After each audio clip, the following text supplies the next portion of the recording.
ఒక app release చేయబోతున్నాం. రాష్ట్రంలో ఎక్కడైనా కానీ, ఎవరికైనా కానీ, ఏ అధికారితో అయినా కానీ హరాస్మెంట్కి ఎవడైనా లోనైతే ఆ యాప్లోకి పోయి యాప్ అడిగే క్వశ్చన్, నీకు ఏ రకంగా అన్యాయం జరిగింది అని. ఫలాని అధికారి నన్ను ఫలాని రకంగా ఫలాని వాడి ఇన్ఫ్లుయెన్స్లో నన్ను అన్యాయంగా నా మీద కేసు పెట్టి నన్ను చిత్రహింస పెట్టినాడు అని చెప్పి ఎవడైనా కూడా యాప్ ద్వారా ఆ అధికారి పేరు దగ్గర నుంచి ఆయనకు జరిగిన ఏ పరిస్థితుల్లో ఆయన ఏ రకంగా ఇబ్బంది పడ్డాడు అనేది ఆయన చెప్పచ్చు. ఆయన దగ్గర ఏదైనా ఆధారాలు ఉంటే ఆ ఆధారాలు కూడా ఆయన అప్లోడ్ చేసే ఫెసిలిటీ కూడా కల్పిస్తూ ఉన్నాం. సో ఇంకో బటన్ నొక్కితే ఆయన కావాల్సిన ఆయన దగ్గర ఉన్న ఆధారాలు ఏదైనా ఉంటే ఆధారాలు కూడా ఆయన అప్లోడ్ చేయొచ్చు. ఆటోమేటిక్లీ ఆ కంప్లైంట్ మన డిజిటల్ లైబ్రరీలోకి వచ్చేస్తుంది. ఆ యాప్ ద్వారా మన డిజిటల్ లైబ్రరీ మన దగ్గర ఉన్న మన సర్వర్లలోకి మన డిజిటల్ లైబ్రరీలోకి వచ్చేస్తుంది.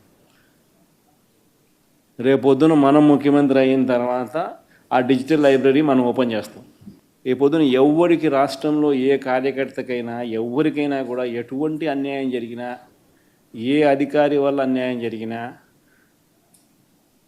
వాళ్ళ పేరు, ఏ రకంగా అన్యాయం చేసినాడు, ఎవరి ప్రోద్బలంతో అన్యాయం చేసినాడు, ప్లస్ నెక్స్ట్ బటన్, మీ దగ్గర ఏమైనా సాక్ష్యాలు ఏమైనా ఉంటే ఏమైనా అప్లోడ్ చేయాలనుకుంటే చేయండి.